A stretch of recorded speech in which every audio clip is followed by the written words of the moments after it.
150টি দেশের পাশাপাশি আজকে এই ক্লাইমেট স্ট্রাইকে প্রত্যেকটা সংগঠন থেকে সকলে একত্রিত হয়েছে।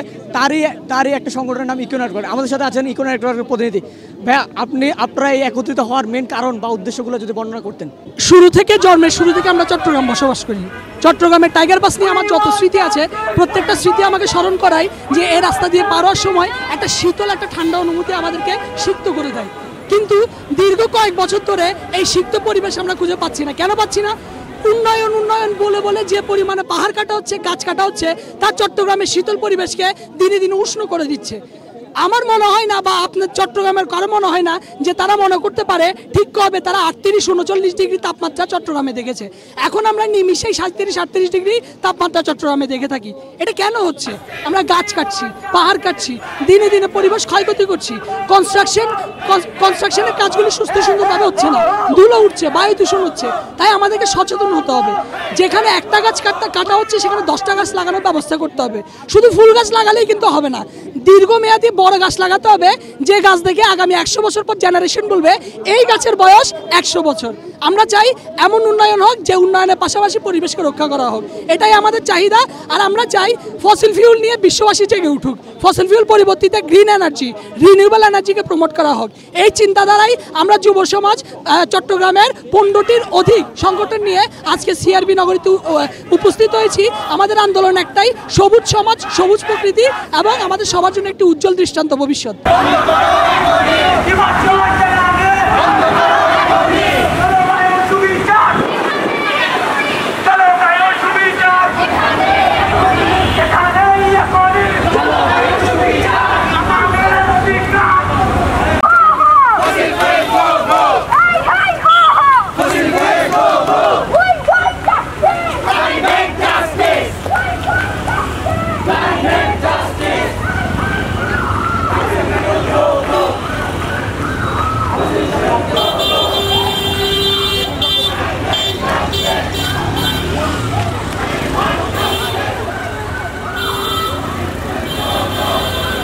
আমি এখানে এসেছি লাল সবুজ সোসাইটির একজন ভলান্টিয়ার হিসেবে। আর আজকে এখানে আসার কারণ হচ্ছে মূলত জলবায়ু স্ট্রাইক পরিবর্তনের কারণে। তো এখানে আমরা আসার কারণে মূলত হচ্ছে জলবায়ু যেটা হচ্ছে, দেখা যাচ্ছে যে গাছের নিচে তাপমাত্রা 36 ডিগ্রি, আর গাছের যে রোদ আছে যেখানে গাছপালা নেই সেখানে তাপমাত্রা 40 ডিগ্রি সেন্টিগ্রেড। এটা কেন হচ্ছে? আমাদের এখানে পরিবেশ নানা রকম দেখা যাচ্ছে মানুষেরা নিজেদের স্বার্থের জন্য গাছ কেটে নানা রকম হাসপাতাল, মানে ঘর বাড়ি বিভিন্ন কিছু তৈরি করে ফেলতেছে। কিন্তু ওরা জানতে পারে যে গাছ কাটার ফলে আমাদের এখানে দেশে কি প্রভাবটা ফেলতেছে। এখানে আমাদের গাছ একটা গাছ কাটার ফলে আমাদের যে অক্সিজেন পাওয়ার কথা সেটা আমরা পাচ্ছি না, সেটা আমাদের দেশে এফেক্ট করতেছে। এখন যে দেখা যাচ্ছে যে বিভিন্ন দেশে, সৌদি আরব, দুবাই যেটা বলেন, সেখানে হচ্ছে এখন বৃষ্টি বয়ে যাচ্ছে, কিন্তু যেখানে আমাদের দেশে বৃষ্টি দরকার সেখানে আমাদের বৃষ্টি হচ্ছে না। এগুলো কেন? এগুলো জলবায়ু পরিবর্তনের কারণে। তাই আমি আমাদের দেশের দাবি রাখবো যে যাতে আমাদের এখানে গাছগুলো না কেটে সপ্তাহে একটা হলেও গাছ রোপণ করে। যদি একটা গাছ মতো কাটা হয় তাহলে তার বদলে দ্বিগুণে 2টা গাছ রোপণ করা হোক, এটাই আমার একটা দাবি।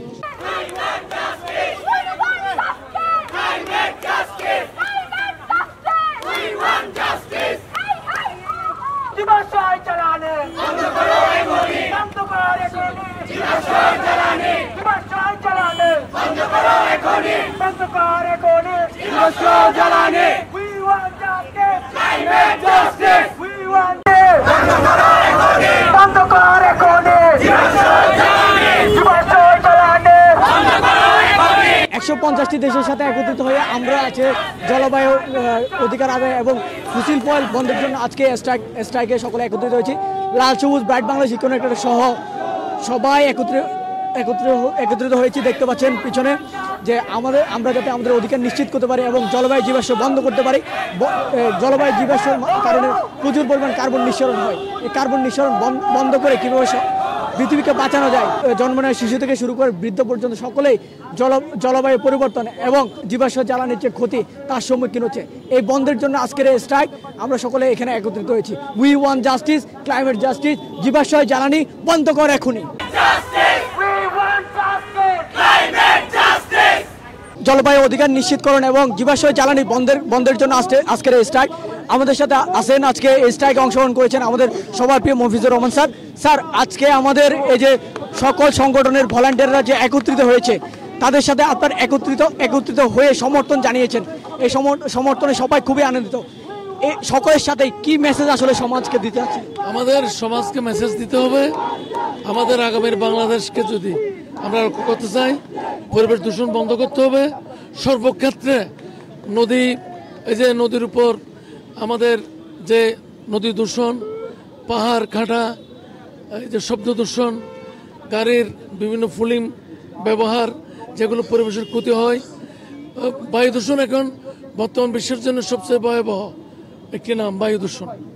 আমরা এগুলোকে রক্ষা পেতে হলে আমাদের সবাইকে সমন্বিত একটু উদ্যোগ গ্রহণ করতে হবে। বিশেষ করে জাতিসংঘ সহ উন্নত দেশসমূহের কাছে আমার আহ্বান থাকবে, যে সমস্ত অনুন্নত দেশে প্রাকৃতিক বিপর্যয় হচ্ছে প্রতিনিয়ত, সেগুলো রক্ষা করার জন্য জলবায়ুর, বৈশ্বিক জলবায়ু যে ফান্ড, এই ফান্ডগুলো দিয়ে মানুষকে সচেতন এবং এগুলো করে যাতে আমরা এগুলো থেকে রক্ষা পেতে পারি, আগামী বাংলাদেশ, আগামী বিশ্ব যাতে রক্ষা পায়, তার জন্য তাদের সেফটির জন্য, নিরাপদ করার জন্য কাজ করা দরকার।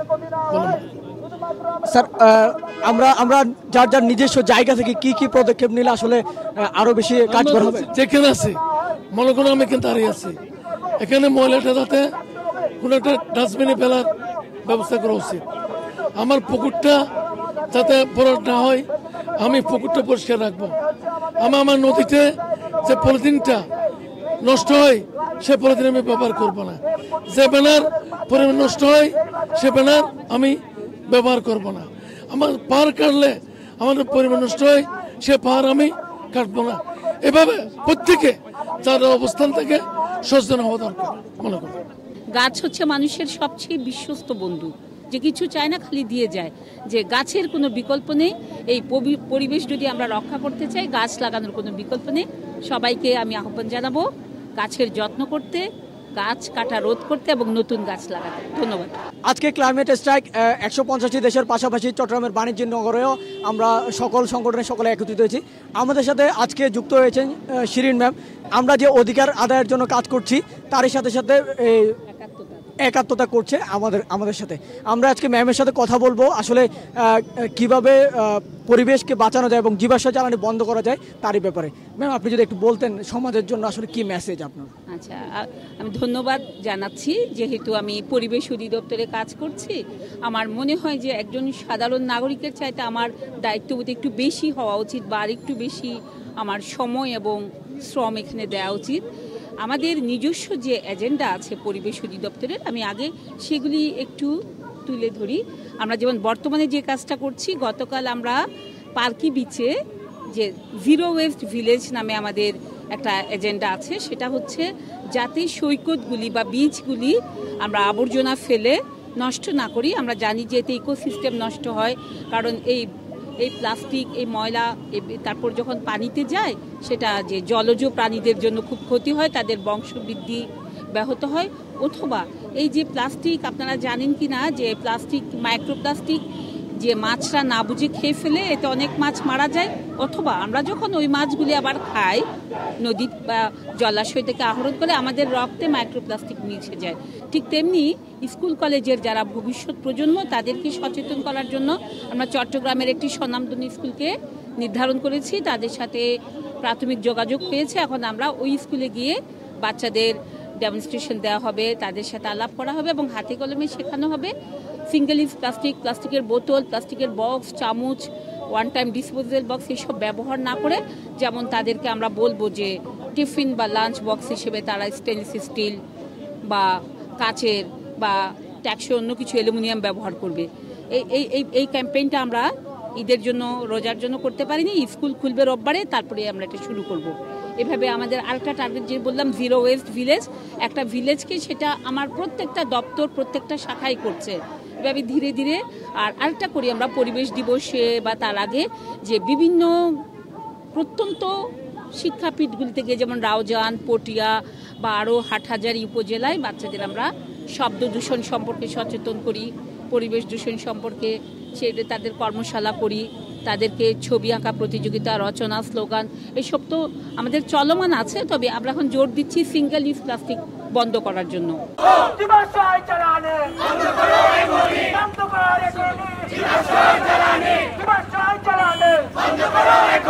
বন্ধ কর এখনই জ্বালানি